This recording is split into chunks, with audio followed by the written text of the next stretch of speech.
जिसने हमारा पूरा जीवन बहुत आसान बना दिया है। लेकिन इन आसानियों में शामिल है कुछ ऐसी चीजें जिन्हें ना हम अपने जीवन से निकाल पा रहे हैं और ना ही रख सकते हैं, जिसका सबसे बड़ा एग्जाम्पल है प्लास्टिक, और स्पेसिफिक होकर कहें तो सिंगल यूज प्लास्टिक, जिसे हम और आप पॉलिथीन की थैलियों के फॉर्म में इस्तेमाल करते रहते हैं, जिसे अगर इंसानी जीवन से निकाल दिया जाए तो इतनी दिक्कतें होंगी कि आप सोच भी नहीं सकते हैं। लेकिन अगर नहीं निकाला गया तो आने वाले सालों में हमारी जिंदगियों के लिए बड़ा खतरा बनने वाली है। इसीलिए सरकार ने पिछले कई पाबंदियों के बाद फिर से एक बार इस तरह के सिंगल यूज प्लास्टिक पर बैन लगा दिया है, जिस पर सरकार बहुत ज्यादा सीरियस है। इसीलिए भारत में 1 जुलाई 2022 से सिंगल यूज प्लास्टिक का इस्तेमाल नहीं होगा। इससे देश की कोल्ड ड्रिंक कंपनियों पर संकट मंडरा रहा है।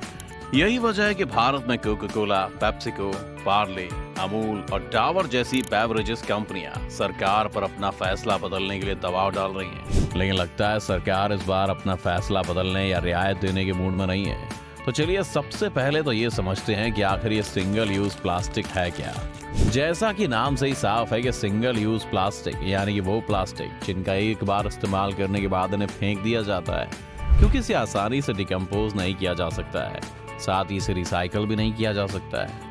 यही वजह है कि प्रदूषण को बढ़ाने में सिंगल यूज प्लास्टिक का मेन रोल रहा है। अब जो 1 जुलाई से सिंगल यूज प्लास्टिक वाली इन चीजों पर जो बैन लगेगा, उनमें 100 माइक्रोन से कम मोटाई के प्लास्टिक बैनर, गुब्बारा, फ्लैग, कैंडी, ईयरबड्स के स्टिक्स और मिठाई बॉक्स में यूज होने वाली क्लिंग रैप्स, पॉलीथीन थैलियां भी शामिल हैं। यही नहीं, केंद्र सरकार ने कहा है कि 120 माइक्रोन से कम मोटाई वाले प्लास्टिक बैग को भी 31 दिसंबर 2022 से बंद कर दिया जाएगा। यानी कि ये साल खत्म होते होते देश से इस तरह की नॉन रिसाइकलेबल प्लास्टिक को बैन कर दिया जाएगा। अब आइए समझते हैं कि सिंगल यूज प्लास्टिक पर बैन लगाना क्यों जरूरी है। तो दोस्तों, ये बात कौन नहीं जानता कि देश में प्रदूषण फैलाने में प्लास्टिक कचरा सबसे बड़ा कारण है। आंकड़ों के मुताबिक देश में 2018-19 में 30.59 लाख टन और 2019-20 में 34 लाख टन से ज्यादा प्लास्टिक कचरा जनरेट हुआ था।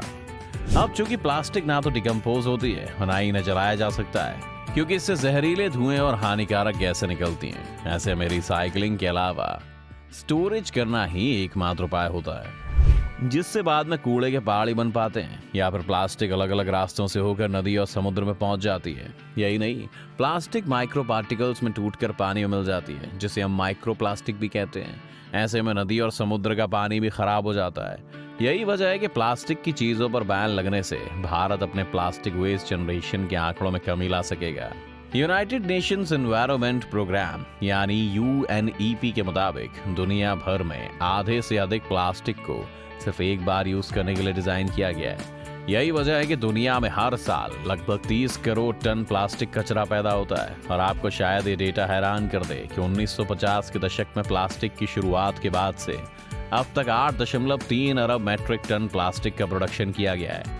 अब आप ये तो समझ गए हैं कि प्लास्टिक क्या है और इस पर बैन लगाना क्यों जरूरी हो गया है। अब आइए एक दूसरे पहलू पर नजर डालते हैं। तो दोस्तों, जुलाई से सिंगल यूज प्लास्टिक पर बैन लगाए जाने का विरोध अमूल और पार्ले जैसी बड़ी कंपनियां कर रही हैं।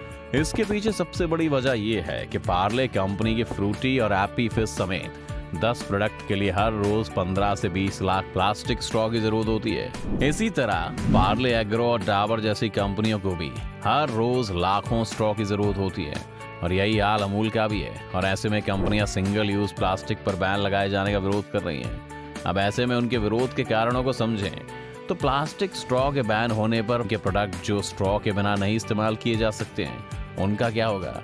इसके अलावा प्लास्टिक स्ट्रॉ की तुलना में पेपर स्ट्रॉ की कीमत 5 से 7 गुना ज्यादा होती है, तो अभी इसका सीधा असर उन कंपनियों पर ही पड़ेगा। इसके अलावा उन कंपनियों का ये भी कह रहा है कि पेपर स्ट्रॉ बनाने वाले इंफ्रास्ट्रक्चर डेवलप करने के लिए कुछ समय दिया जाना चाहिए।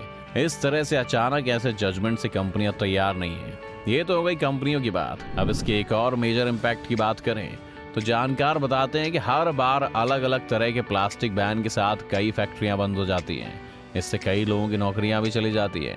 आज भी ये सेक्टर कई लाख लोगों को रोजगार देता है। नए बैन से न सिर्फ लोगों को रोजगार जाने का डर है, बल्कि जो लोग लोन लेकर अपनी फैक्ट्री चला रहे हैं वो लोन चुकाने की हालत में भी नहीं रहेंगे।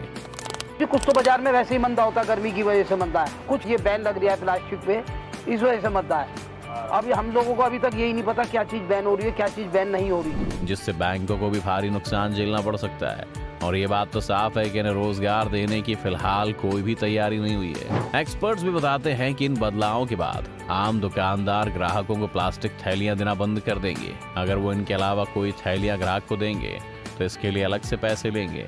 उनके मुताबिक जैसे फिलहाल 3 किलो में 1000 प्लास्टिक थैलियां मिल जाती हैं, लेकिन इनके मोटा हो जाने पर इतनी थैलियों के लिए दुकानदार 9 से 12 किलो प्लास्टिक की कीमत चुकाएंगे। जाहिर है इसमें अच्छा खासा खर्च आएगा। ऐसे में अगर दुकानदार ग्राहकों को थैली देंगे तो उसका खर्च उनसे ही वसूलेंगे। अब सवाल ये भी है कि आखिर बैन के बाद इनकी जगह लाया किसे जाएगा। सिंगल यूज प्लास्टिक के बैन होने पर अलग अलग चीजों के लिए अलग अलग विकल्प हो सकते हैं, जैसे प्लास्टिक के स्ट्रॉ की जगह पेपर स्ट्रॉ। इसी तरह बांस से बनी ईयरबड स्टिक्स, बांस से बनी आइसक्रीम स्टिक, कागज या कपड़े से बने झंडे, ट्रेडिशनल मिट्टी के बर्तन का इस्तेमाल सिंगल यूज प्लास्टिक की जगह पर किया जा सकता है। एनवायरमेंट एक्सपर्ट्स का मानना है कि सिंगल यूज प्लास्टिक बैन तभी सफल होगा जब आम लोगों में इसके प्रति जागरूकता हो और आसानी से सिंगल यूज प्लास्टिक के दूसरे विकल्प लोगों के सामने मौजूद हो। इसके साथ ही किसी सामान में ऐसे प्लास्टिक का इस्तेमाल होना चाहिए जिसे आसानी से रिसाइकल किया जा सके। वैसे आपको बता दें कि दुनिया के कई देशों में पहले से ये बैन चल रहा है। कई सरकारें सिंगल यूज प्लास्टिक के खिलाफ कड़े फैसले ले रही हैं। ताइवान ने 2019 में प्लास्टिक बैग, स्ट्रॉ, बर्तन और कप पर बैन लगा दिया है। दक्षिण कोरिया ने बड़े सुपरमार्केट में प्लास्टिक बैग के इस्तेमाल पर बैन लगा दिया है। इसके साथ ही वहां इस नियम को ना मानने वालों पर करीब 2 लाख रुपए का जुर्माना लगाया जाता है। साथ ही भारत के पड़ोसी देश बांग्लादेश ने भी 2002 में सिंगल यूज प्लास्टिक पर बैन लगा दिया था। Kenya, UK, New Zealand, Canada, France और अमेरिका में भी सिंगल यूज प्लास्टिक पर कुछ शर्तों के साथ बैन लगाया गया है।